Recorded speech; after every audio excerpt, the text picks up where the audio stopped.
Sinners, the brand new horror movie. In this video we will be diving straight into its deeper themes and symbolism. There will be spoilers. Let us begin. I'd like to draw your attention to this particular shot. This is Elijah. Notice the biblical name. Elijah is a Hebrew name, and the most famous Elijah was of course the prophet to the northern kingdom of Israel in the 9th century BC. So this man here is called Elijah, but he's known to everyone as Smoke. He has an identical twin brother called Elias, which is actually the Greek form of the name Elijah. So that's a nice touch. Both these men are effectively called Elijah, and Elias has the nickname Stack. Together, these two are the Smokestack twins, notorious figures who served in World War I before working for Al Capone in Chicago. And the kind of setup for the film is that they have returned to Mississippi to set up a club. Now this particular shot occurs in the third act, after Stack has been turned into a vampire and kind of vanished. So this is Smoke on his own, and notice he's wearing two necklaces, as he has been for much of the movie. One is a coin, two coins actually, but they're hanging from the same chain, so when they line up it's hard to tell. And an identical necklace with another two coins belong to his twin brother, Stack. So this necklace, the coin necklace, appears to represent the brotherly bond between them. Why is it a coin? It may reflect the fact that they are also business partners. It may also have some personal, familial significance to them. We don't really find out. But the second necklace worn by Smoke, we discover, is a mojo bag from his estranged wife Annie, who he reconnects with in the film. She was a practitioner of Hoodoo, an African-American spirituality. And this little bag probably contains some herbs, and we learn that it has been supposedly imbued with a protective spell. Now at this point in the film, Smoke has lost everything. His brother has become a vampire, his wife is dead, and now he is about to enact vengeance on the local members of the Ku Klux Klan, whose leader sold them the sawmill at the start of the movie. So it's a significant moment. He has nothing to lose. And what he does with the two necklaces is notable. He removes the mojo bag necklace. Perhaps the point is that he has now come to terms with the death of his wife, or he doesn't want the protection of the mojo bag, which he might not even believe in, for the battle he's about to fight, because he knows it will be his last. So he removes the mojo bag, the necklace associated with his wife, and as he prepares the guns, he produces Stack's coin necklace, the one identical to his own, which he took from Stack's body after Stack became a vampire. But he doesn't put Stack's necklace around his neck. No, it hangs beneath the gun as he goes into battle against the KKK, almost to create the sense that he is going into battle with his brother at his side for old time's sake. So I thought that was a fascinating visual storytelling detail, the changing of the necklaces to reflect the final steely resolve of this character. And already we have a lot of spiritual ideas floating around. Let's back up. To my mind, the movie depicts 6 main religions or spiritualities. There's the Hoodoo of Smoke's wife Annie, as already mentioned. There's the vampirism itself, which comes with a certain perspective of reality, as we shall see. There's the religion of the Choctaw people, a Native American people. In this film, they are depicted as vampire hunters, which is kind of cool. And then Christianity is depicted in this film. Lots of the residents in this area are churchgoers. Grace, a local Chinese shopkeeper, wears a cross around her neck. Then there's the KKK, which is obviously an extremist hate group, but it is a religion in a sense, an appalling religion. It has its own theology, it has rituals. And then the final spirituality in this film, I think, is blues music. Now that might sound surprising, but the opening narration tells us that in many cultures, music is treated as a thin place between earth and the spiritual realm. This idea is apparently seen in Irish culture, Native American culture, West African culture.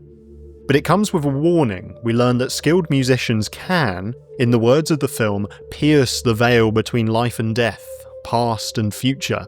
And that brings people together in a profound sense, but it can also act as a gateway for dark forces.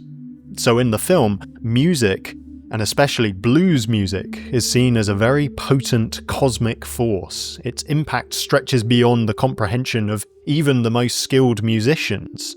To To create this sort of music is to play with fire. It's wonderful, but it's also dangerous. And the spiritual journey that the film is most interested in is that of Sammie. We first encounter him at his father's church. His father is a pastor, and the two of them are discussing the Bible passage to be preached the following day. It's 1 Corinthians 10:13. No temptation has overtaken you, except what is common to mankind. And God is faithful. He will not let you be tempted beyond what you can bear. But when you are tempted, he will also provide a way out, so that you can endure it. And this is a really interesting passage to bring up in a film called Sinners. In that verse, the Apostle Paul is making the point that God will never put you in a position where you can't not sin. There's always a way out. And part of what we need to be saved from is our tendency to give in to temptation. Even though there's always a way out, we still give in to sin. That is part of our fallen nature. Now, Sammie is a very talented musician, and he wants to play blues at the new club established by the Smokestack Twins, who are his cousins. And his father warns strongly against it. He recognizes the potency of the music and its ability to summon dark forces. He says, "You keep dancing with the devil, one day he's going to follow you home." Now, Sammie decides to leave his father's house for the party, prodigal son style. And what follows is a night that spirals out of control. It starts well. The club seems to bring people together, and the music is astonishing. I was blown away by a long take in which the camera swoops around the characters whilst Sammie plays the guitar and sings. And we become aware that spirits from the past and future are being summoned and intermingled with all the others. There's a man with an electric guitar, and its sound bursts in like a bolt from the blue. It's an instrument that doesn't yet exist from the perspective of the characters. And this scene blurs the boundary between dream and reality. In the vision, the building catches fire and burns down around the dancers, an illustration of the freedom that seems to accompany the music. And the particular song that Sammie's singing is one of his own, and it's notable. He says that it's for his dad, and it explains how he was raised well. He was raised within the Christian faith, but he has a secret obsession with the blues. Now, a seasoned blues player called Delta Slim eggs him on in this, explaining that Christianity is the religion that was forced upon them by white Americans, but blues, that goes back to their ancestors, and that's ultimately where the film arrives. Blues is seen as the truly transcendent spirituality, something that all cultures are grasping at to some degree. But Christianity is framed, at least by some, as a white man's religion, which is a shame because this is how Christianity is often perceived, and yet it originated in the Middle East, and the churches in India, Iraq, Ethiopia, and many other Eastern nations date back further than the Church of England. So Christianity is not a white man's religion, but I appreciate that given how it has been twisted and used to justify exploitation throughout much of America's history, there is baggage associated with it. So Sammie, known as Preacher Boy, is now doing what he loves. He's playing the blues. We then watch as he gives into temptation. He commits adultery with a married woman. Stack, in reconnecting with his ex-girlfriend Mary, also commits adultery with a married woman. And it's all spiraling out of this increasingly hedonistic, alcohol-fueled atmosphere. But then things take a real turn as another spirituality is introduced to the mix. The vampires show up. They're classic Bram Stoker-style vampires. They're immortal, in a sense. They don't age. They have fangs. They can jump really far. They have to be invited in to the building. They're repelled by garlic. If they bite you, you die and come back as a vampire yourself. And they can only be killed one by one with a stake through the heart or sunlight. Now, here's what's interesting. They offer a kind of false salvation. They say, "Let us bite you. Let us make you into vampires, and you will join us in our musical community of love, free from the oppression of the world, free from the racism of people like the KKK and others. A kind of eternal life, a kind of heaven on earth." That's what they're claiming to offer, but it's a false promise because these reanimated corpses of the night are a far cry from the biblical idea of resurrection. I was discussing the film with my friend Rory afterwards, and He said that this is quite reminiscent of Genesis 4, in which God says the following words to Cain: "Sin is crouching at your door." Quite literally in the film, vampires are waiting at the door to this club, and the person they want most is Sammie, the master musician. I'm reminded of Jesus' words in Matthew 16, "What good will it be for someone to gain the whole world, yet forfeit their soul? Or what can anyone give in exchange for their soul?" And Sammie seems to recognize this to some degree. For a moment, he regrets not heeding his father's advice. He believes that the devil has indeed found him in the form of these vampires. And to become a vampire, to join them, would be to sell his soul. But sadly, in the ensuing battle, lots of people get converted into vampires against their will, and Sammie is confronted by the original vampire, Remick, in the nearby waters. It's a kind of perverse baptism, this scene. Remick repeatedly dunks Sammie in the waters, desperate to make him a vampire. But Sammie rejects him. He prays the Lord's Prayer, which is notable. In his hour of need, he does cry out to the God he was raised to believe in. And he actually lashes back at Remick with his guitar, this very precious guitar. But finally, it is a stake to the heart from smoke that finally kills Remick, and the sunrise kills most of the other vampires. Smoke goes after the KKK, as we've mentioned, and in that battle he is fatally wounded.